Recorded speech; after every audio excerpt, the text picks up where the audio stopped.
Good afternoon, everybody. Morning, whenever I upload this. I am recording it the day before I plan to upload it because I work tomorrow and I want to kind of keep doing these on Monday. I've been slacking the last few weeks. I know I promised I'd have a new one out last week for anyone who's been watching, and I didn't get it done, and I apologize. I will do better in the future.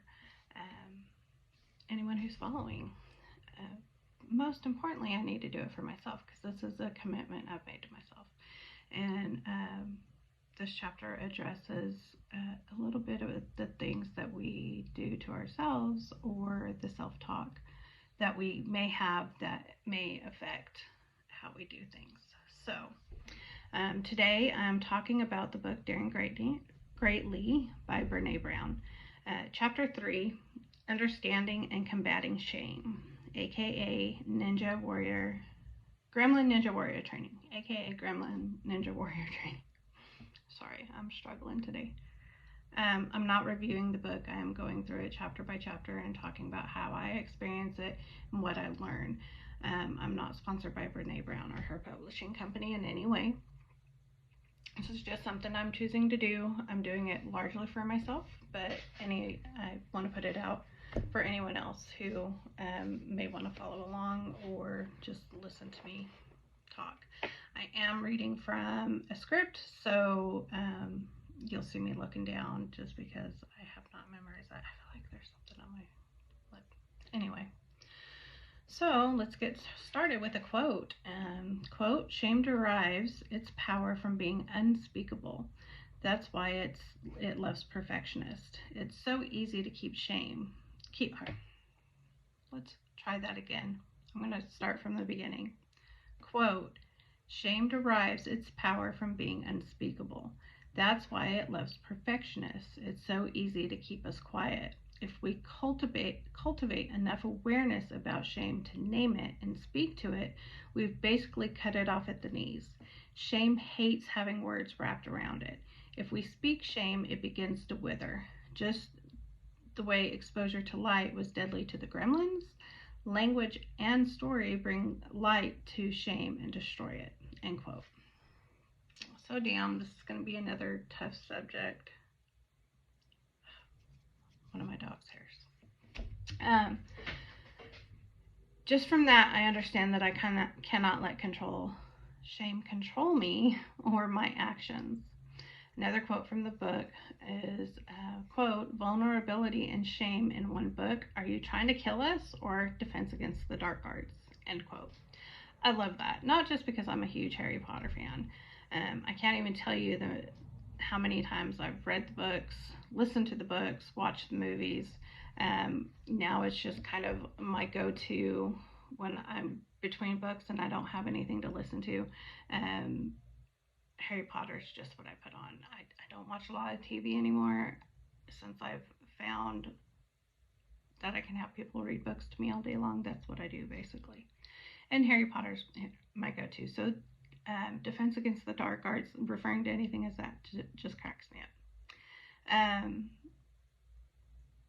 So there's just something about thinking about those dark places I tend to go to or need to hide myself as combating that as Defense Against the Dark Arts.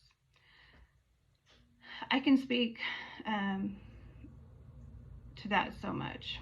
I think there are a couple of things I tend to not want to tell anyone, and they're very different things. So as weird as it sounds, some of the things I keep to myself or tell to a very select group of people are things that I've done in my past that I'm proud of.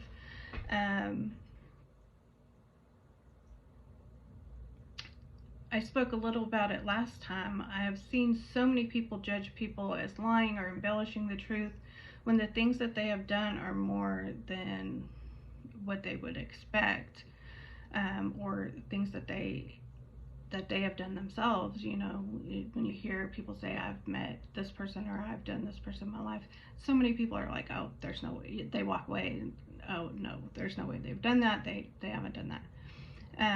So things that I have done that I'm proud of or are special to me, I keep to myself. I've been blessed with some great experiences that others may not have. They are special to me. I don't need people to try to diminish them for their own benefit. And I don't need to brag for my own. The other things I tend to keep to myself are things that I'm not so proud of. Those things that I have had to learn a better way of doing, or just learn from it and know, you know what, this is not the way. Or the things that I need to have a better understanding of, or thinking of myself to do better. So sometimes we do things out of that shame we feel, or those gremlins, or those thoughts that we have about ourselves that we don't deserve. And I this is hard to say, but I'm just going to put it out there that I am not worthy, that I don't deserve better than this, that I deserve whatever it is, and it's not something I'm proud of, but I feel like I don't deserve better. So shame affects all of us, men, women, children, non-binary, and anyone else. I don't want to leave anyone out, but honestly, right now, I don't know how to refer to people because it's ever evolving, ever changing. Try to keep myself educated to be all inclusive and not offend anybody, which is a change for me. I do wonder how I'm supposed to do that when it's always changing. Today, I'm doing the best I can. Shame lives in those places that I don't speak about because they reflect the bad decisions I have made. Shame is what tells me that people will judge me for my behaviors or actions. Shame keeps me from being open and vulnerable. Shame keeps me from speaking my mind and pursuing my goals. I don't always recognize it as shame, generally, but that's what it is.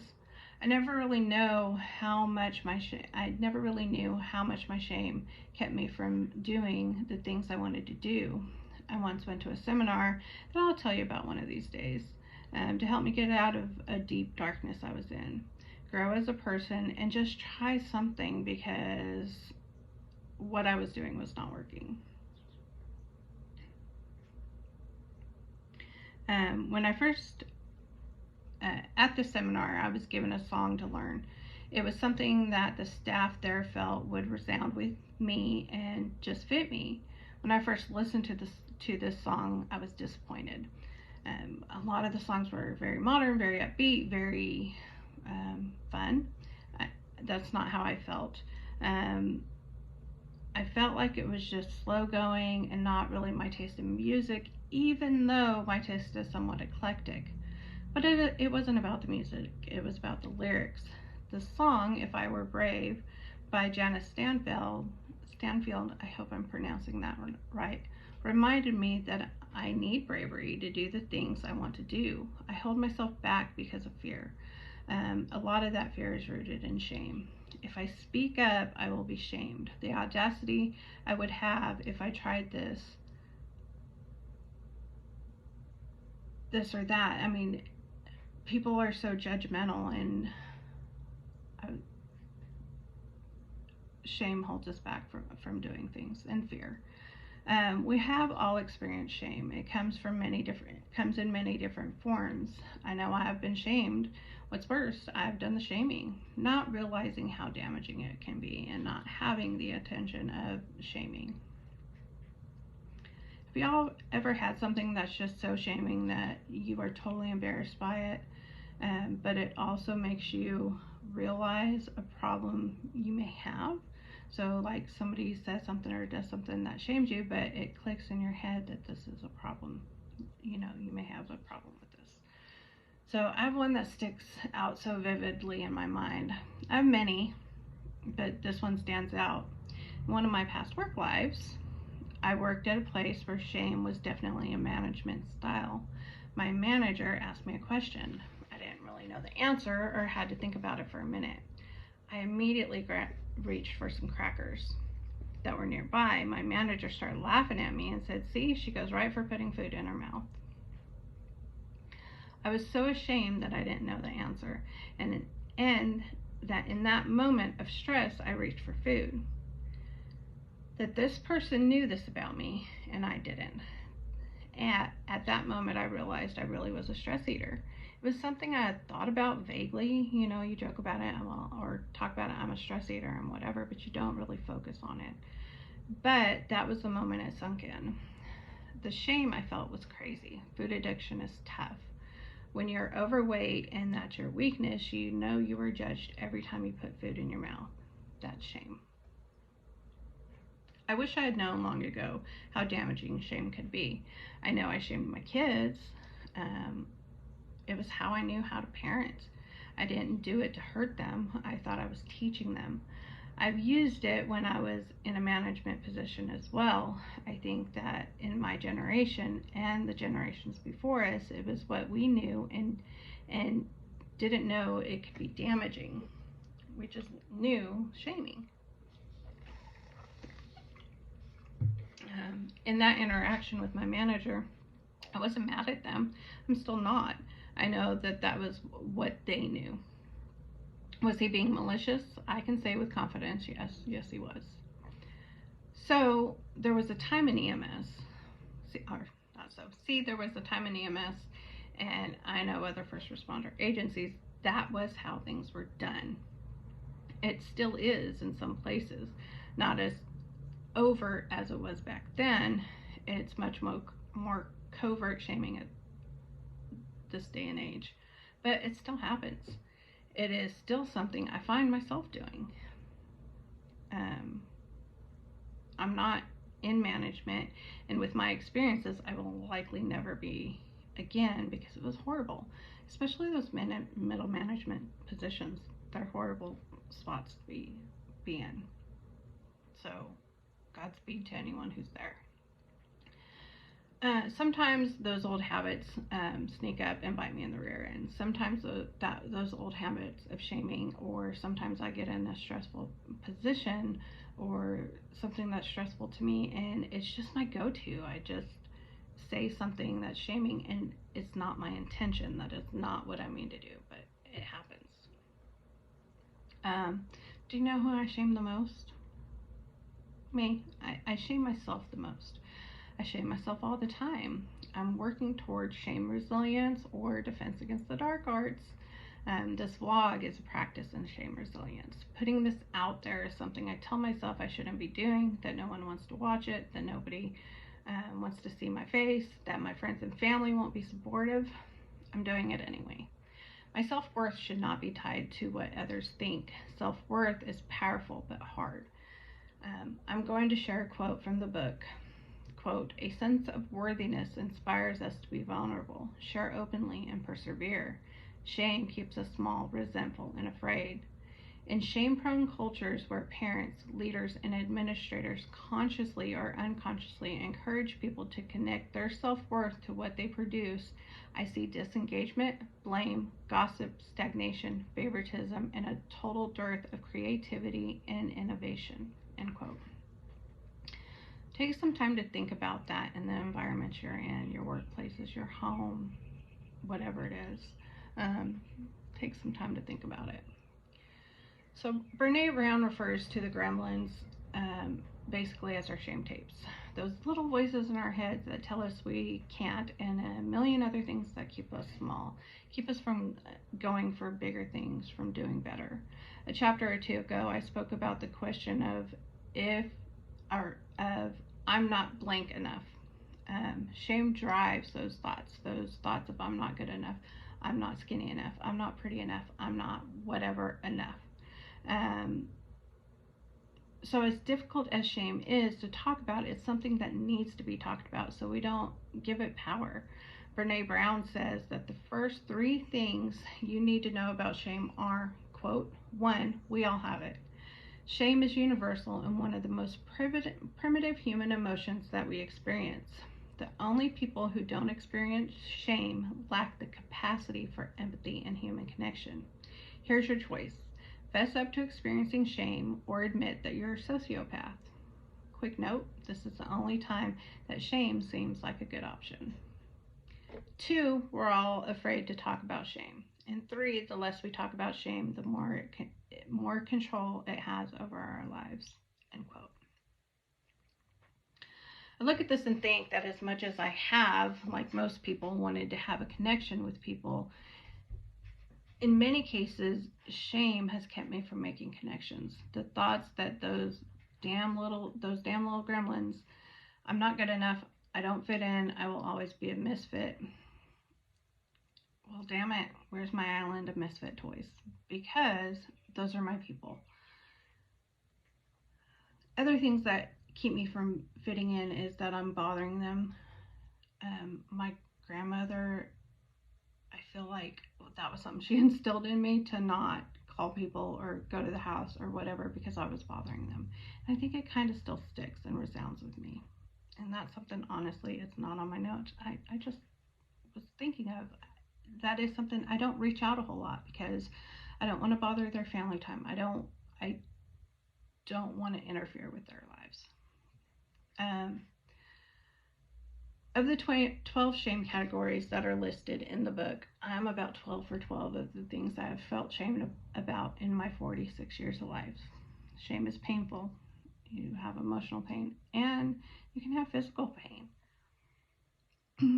One of the things that have stood out to me in this book, and a practice that I've been working on showing, especially with my grandchildren, is the difference between shame and guilt. Now, the word practice may seem weird here, but I have to practice it and work to change my behavior. When my kids were young, I would tell them they were bad when they did something wrong. Now, knowing the difference between shame and guilt, I work to not say those types of things. In the book, she says guilt equals I did something bad. Shame equals I am bad. I don't want to make kids or anybody believe they are inherently bad. I want them to understand they made a bad decision and their behavior is what I am unhappy with. Using this with my grandkids is easier than I would have expected. Using it with myself almost never happens. I often think that I'm a bad person for the things that I have done or that I do or have done, when really I've just made bad choices. Diving into the difference between shame and guilt a little more, we have to also look at other things such as humiliation and embarrassment. When we shame someone or they feel shame, then that shame leads to rationalization and defending behavior. It's a vicious cycle. Guilt can lead to more positive outcomes, apologizing sincerely about behaviors and learning to do better, whereas shame makes us believe we are not capable of change or doing better. So the bad behavior continues. That belief that we don't deserve better, so why change? These thoughts are destructive and lead to more negative behaviors. Some people believe, and I may be one of them, but it's something that I'm working to change, that some shame is needed to help people get it together, just to get there together, you know? I'm learning to do better because I understand that shame often leads to blaming, rationalizing, or leads to blaming or rationalizing or offering an apology that is not sincere. In short, it upsets people to a point that they don't look at how maybe they could have done it better. Maybe they could have approached it better, done something different. They don't take any responsibility for it. When we own the things that we do, take responsibility for it, and apologize sincerely when needed, guilt is the driving force, not shame. Guilt leads to positive change, whereas shame often leads to more destructive behaviors. I know I want to feel worthy of love and belonging. Shame keeps me from doing that. Human nature is to want to love and be loved. However, shame keeps us believing we are not worthy, and we, in turn, do not cultivate deep connections. Shame also leads to self-destructive behaviors. I know I can totally relate to that. I can totally relate to that defensive blaming others and not taking responsibilities for my own actions. And it often happens in my most stressful situations. Is that an excuse? No. That's when I need to be most aware of my behaviors, and then not shame myself for making mistakes when I make them. Humiliation and embarrassment are other emotions that should be talked about when it comes to shame. Remember earlier when I was talking about my boss pointing out that I was eating while under stress? Like he asked me a question just specifically to see what my response was. I mean, that's what it was like, and there were other people in the room. We weren't alone, and he was definitely trying to humiliate me. However, because my inner voice told me I should be ashamed, that being a stress eater was a terrible thing, and why I'm fat and unworthy of those connections I saw around me, unworthy of love. Had I been in a better space mentally, and had shame not been leading the show, what I would have felt was humiliation. Was he trying to humiliate me? Yes. Was he trying to shame me? It's hard to really know that. I look at it, know that that's what he meant to do when I look at it through a different lens. Humiliate me, yes. Shame me, probably not. It's hard to know. Had I been in a better place to know my self-worth at the time, it would have been humiliating, yes, but I would have been angry with him for humiliating me and for pointing that out and doing what he knew would upset me, rather than being angry with myself and shaming myself. So embarrassment is more fleeting. It's not as serious an emotion, and it comes and goes, not generally lasting for too long.